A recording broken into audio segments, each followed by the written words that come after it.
दोस्तों नमस्कार। सक्सेस उत्तराखंड किसी एजुकेशन प्लेटफॉर्म पर आपका एक बार पुनः स्वागत। तो दोस्तों, इंडियन ज्योग्राफी का हमने एक टॉपिक यहाँ पर स्टार्ट किया था, भारत की नदियाँ। इससे पहले हमने भारत के पड़ोसी देशों के बारे में डिस्कस किया था, वो भी आप पिछली वीडियो में देख सकते हो। और इसके बाद जब हमने भारत की नदियाँ स्टार्ट करी थी, उसमें हमने देखा कि भारत की जो प्रमुख नदियाँ हैं उनको हम दो भागों में पढ़ते हैं, हिमालय की नदियाँ और प्रायद्वीपीय नदियाँ। जिसमें हमने हिमालय की नदियों को स्टार्ट किया था। हिमालय नदियाँ आपके तीन प्रकार से हम यहाँ पढ़ते हैं, एक पढ़ते हैं सिंधु नदी तंत्र, एक पढ़ते हैं ब्रह्मपुत्र नदी तंत्र, एक पढ़ते हैं गंगा नदी तंत्र। ओके, तो सिंधु नदी तंत्र और ब्रह्मपुत्र नदी तंत्र हमने ये कंप्लीट कर दिया है और इसके PYQs भी हमने पिछली वीडियो में देख लिया है। अगर आपने अभी तक हमारी पिछली वीडियो नहीं देखी है तो उसको जाकर आप देख सकते हो, उसके बारे में रिविजन करके आप आगे बढ़िएगा। फिर गंगा नदी तंत्र पे देखते हैं। गंगा नदी तंत्र में हमने थोड़ा डिस्कस कर लिया था और बाकी के डिस्कस हम आज यहाँ पर करेंगे। तो देखते हैं अपना गंगा नदी तंत्र किस तरीके से हमने यहाँ पर देखा था। तो फर्स्ट हमने गंगा नदी तंत्र को रिविजन करने से पहले अगर आप हमारे चैनल में नए हैं तो हमारे चैनल को सब्सक्राइब कीजिए, लाइक कीजिए और शेयर कीजिए अपने सभी दोस्तों के साथ। तो दोस्तों बढ़ते अपनी वीडियो की तरफ। तो गंगा नदी तंत्र में हमने यहाँ पर देखा कि गंगा नदी जो है आपके भारत की सबसे लंबी नदी है। कहाँ है? भारत की सबसे लंबी नदी है। उसकी लंबाई क्या है? 2525 किलोमीटर। भारत की सबसे लंबी नदी का कहने का मतलब है जो आपके पूरे भारत में ही प्रवाहित होती है। वैसे तो सबसे बड़ी लंबी नदी कौन सी है? ब्रह्मपुत्र है, परंतु भारत में उसका भाग क्या है? सबसे कम है। ठीक है, तो आपका जो है इसलिए हम उसे सबसे लंबी नदी के, भारत की सबसे लंबी नदी किसको बोलेंगे? जिसका प्रवाह जो है वो किस में है? ऑनली केवल भारत में है। तो भारत के 2525 किलोमीटर इसका भारत में आपका प्रवाह तंत्र है, जो इसलिए इसे क्या है? भारत की सबसे लंबी नदी हो गई। गंगा नदी दो देशों से होकर गुजरती है, आपके भारत और बांग्लादेश। तो गंगा नदी जो है आपका कहाँ से निकलती है? उत्तराखंड की देवप्रयाग से आपका इसका उद्गम होता है। वैसे ये भागीरथी और किसके? अलकनंदा के मेल से गंगा बनती है और ये जाकर आपके कहाँ? बंगाली खाड़ी में जाकर गिर जाती है। तो उससे पहले ये दो देशों से होकर गुजरती है, भारत और बांग्लादेश।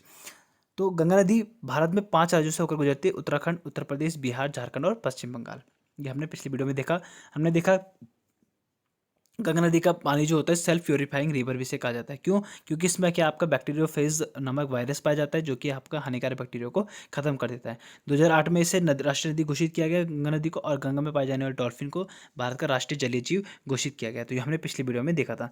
फिर हमने इसमें मैप देखा था। ठीक है, कहाँ कहाँ आपका जो है भारत के मैप में किस तरीके से गंगा नदी का प्रवाह हो रहा है। उसके बाद हमने देखा कि जो आपका गंगा नदी का उद्गम स्थल है वो कैसे बना है। आपका सतोपन ग्लेशियर से आपकी कौन सी आई? अलकनंदा नदी निकलती है और गंगोत्री ग्लेशियर से आपकी भागीरथी नदी निकलती है। भागीरथी को यहाँ पर सास कहा जाता है। क्या कहा जाता है? भागीरथी को सास कहा जाता है और अलकनंदा को क्या कहा जाता है? बहू कहा जाता है। ठीक है, और इन दोनों का संगम कहाँ पर होता है? देवप्रयाग में होता है। यहाँ से इसको गंगा नदी के नाम से जाना जाता है। इस नदी को क्या कहा जाता है? गंगा नदी के नाम से जाना जाता है। फिर हमने यहाँ पर देखा कि जो अलकनंदा नदी है वो आपके क्या है? डिफरेंट डिफरेंट प्रयाग यहाँ पर बना रहे हैं, जो कि हमारे पेपर के की ओर से क्या है? बहुत ही इंपॉर्टेंट हो जाता है। और इसको हम क्या है? पंच प्रयाग के नाम से भी जानते हैं। तो अलकनंदा नदी पर जो प्रयाग बनने वाले प्रयाग हैं वो सभी क्या है? पंच प्रयाग के नाम से जाना जाता है। इसमें महत्वपूर्ण प्रयाग कौन कौन से? आपका एक है विष्णु प्रयाग, नंद प्रयाग, कर्ण प्रयाग, रुद्र प्रयाग और देव प्रयाग। तो विष्णु प्रयाग में आपकी कौन सी नदी मिल रही थी? आपकी अलकनंदा और धौलीगंगा मिल रही थी। फिर नंद प्रयाग में अलकनंदा और नंदाकिनी मिली। कर्ण प्रयाग में अलकनंदा और पिंडा नदी मिली और रुद्र प्रयाग में अलकनंदा और मंदाकिनी नदी मिलती है। और वहीं आगे जाकर देव प्रयाग में कौन सी नदी मिल जाती है? भागीरथी नदी आपसे मिल जाती है, जहाँ से इसको गंगा का नाम दिया जाता है। फिर हमने देखा कि इसको एक मैप के साथ हमने देखा था कि कहाँ कहाँ से कौन कौन सी नदियाँ आ रही है। इसमें हमने मैप में देखा था, आपने बहुत अच्छे से मैंने ये कल की वीडियो में समझाया हुआ है। ठीक है, यमुनोत्री ग्लेशियर से आपको यमुना नदी निकलती है, गंगोत्री ग्लेशियर से आपका भागीरथी नदी निकलती है, शतोपन ग्लेशियर से आपका अलकनंदा निकलती है, पंचप्रयाग को बनाते हुए ये आपका देवप्रयाग में पहुँचती है। उसके बाद हरिद्वार, उसके बाद कन्नौज यूपी में प्रवेश करती है, फिर गाजीपुर, छपरा, ठीक है, पटना, सोनपुर, कुर्सेला, फिर फर्रुखाबाद बैराज से दो पार्ट्स में डिवाइड हो जाती है, एक आपकी हुगली और एक आपके पद्मनाथी नाम से आपके बांग्लादेश से पहुंच जाती है, और हुगली नाम से भारत में ये प्रवेश करती है। ठीक है, इसमें हमने देखा था कि कोशी को क्या कहा जाता है? बिहार का सूख कहा जाता है, और दामोदर नदी को पश्चिम बंगाल का सूख कहा जाता है। गंगा नदी से दाएं तट से मिलने वाली नदी कौन कौन सी? आपकी यमुना नदी है और सोन नदी है। ठीक है, और दामोदर नदी, ये आपकी गंगा नदी को दाएं तट से मिलती है। बाएं तट से मिलने वाली प्रमुख नदियाँ कौन सी? आपकी सतोपन अलकनंदा नदी है, रामगंगा, गोमती, घाघरा, काली, गंडक और कोशी। ठीक है, और महानंदा भी आपकी जो है ये आपकी गंगा नदी से बाएं तट से मिलती है। ठीक है, आगे हम देखेंगे। फिर हमने देखा था कि जो आपका फर्रुखाबाद बैराज से दो अलग अलग पार्ट्स में डिवाइड हुए, एक पद्मा और जमुना। ठीक है, तो पद्मा और जमुना मिलकर आपकी क्या बनाती है? आपका यहाँ पर जमुना जो है वो आपकी कौन है? जमुना आपकी ब्रह्मपुत्र नदी। कौन सी नदी है? ब्रह्मपुत्र नदी आपकी क्या है? जमुना नाम से आपके पश्चिम बंगाल में सॉरी बांग्लादेश में बहती है जमुना नाम से, और पद्मा नाम से बहती है आपकी कौन, गंगा। कौन बहती है, गंगा को पद्मा नाम से आगे पहुंचती है बांग्लादेश में, और ब्रह्मपुत्र को जमुना नाम से जानते हैं। दोनों जब संगम होता है तो उसके बाद ही मेघना नदी से मिलती है, जिससे आगे मेघना नाम से ही आगे बढ़ती है और सुंदरबन डेल्टा बनाकर आपका क्या बनाती है, बंगाली खाड़ी में जाकर गिर जाती है। अब यहाँ पर डेल्टा की बात आई दोस्तों, अब तो डेल्टा क्या होता है एक बार हम देख लेते हैं कि डेल्टा किसे कहते हैं।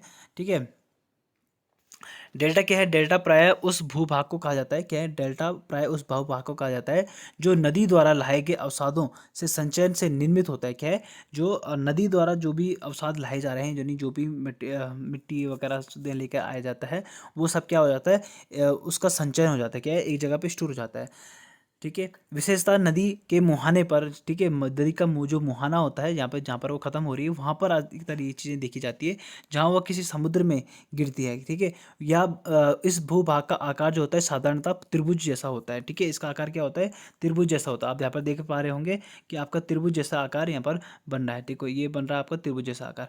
तो यहाँ पर डेल्टा क्या होता है कि त्रिभुजाकार होता है, और डेल्टा जो है उस भूभाग को कहा जाता है जो नदी द्वारा लाए गए अवसादों को संचित करता है, यानी नदी द्वारा जो भी अवसाद लेके लाया जा रहा है उन सबको क्या करेगा, एक जगह पे संचित कर देता है, जिससे ये क्या बनाता है, एक त्रिभुजाकार आकृति बना देता है, जिसको हम क्या कहते हैं, डेल्टा कहते हैं। क्या कहते हैं, डेल्टा कहते हैं। तो ये भी आपको दोस्तों ध्यान रखना है। तो डेल्टा आप यहाँ पे देख पा रहे होंगे। अब यहाँ पर जो है गंगा नदी के संबंध में कुछ महत्वपूर्ण तथ्य हैं जिनको हम यहाँ पर डिस्कस करते हैं।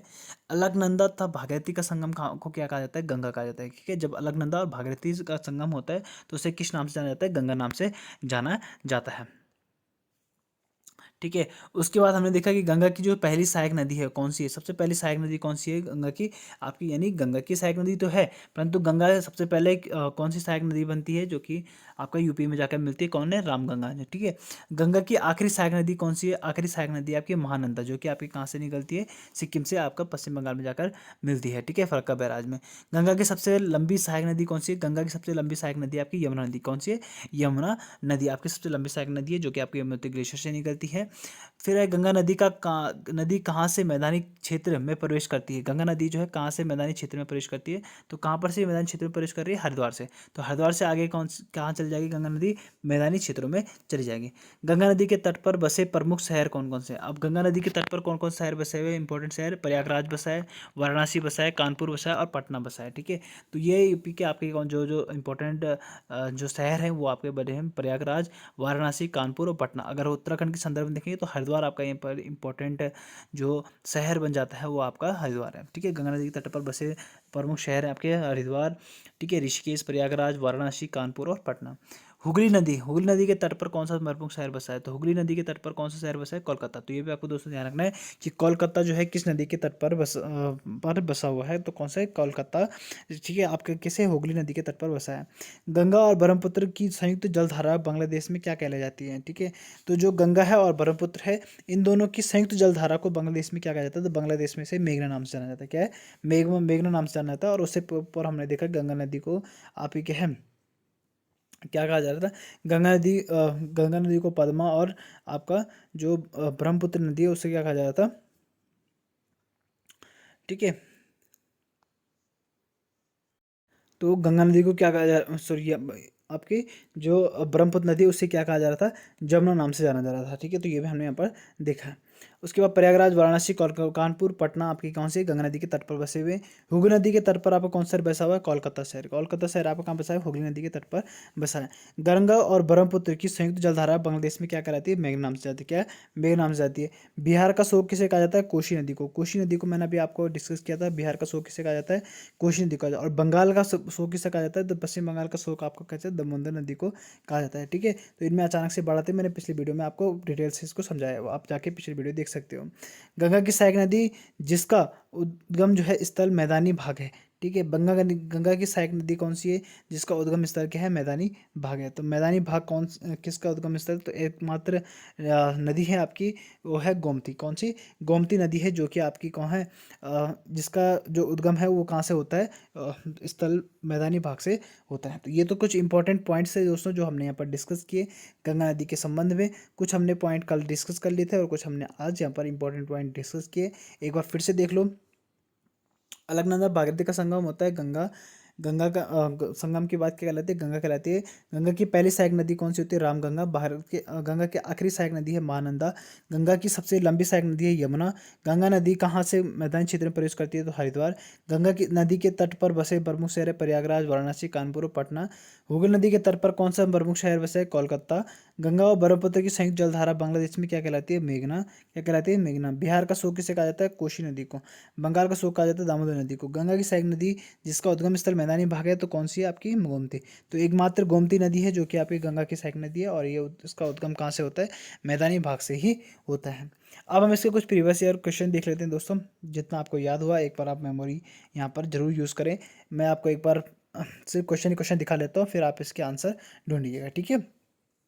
तो आप देख सकते हो क्वेश्चन को, जो जो क्वेश्चन आपको आ रहे हैं उसको आप टिक कर सकते हो और अपनी कॉपी में नोट डाउन कर सकते हैं।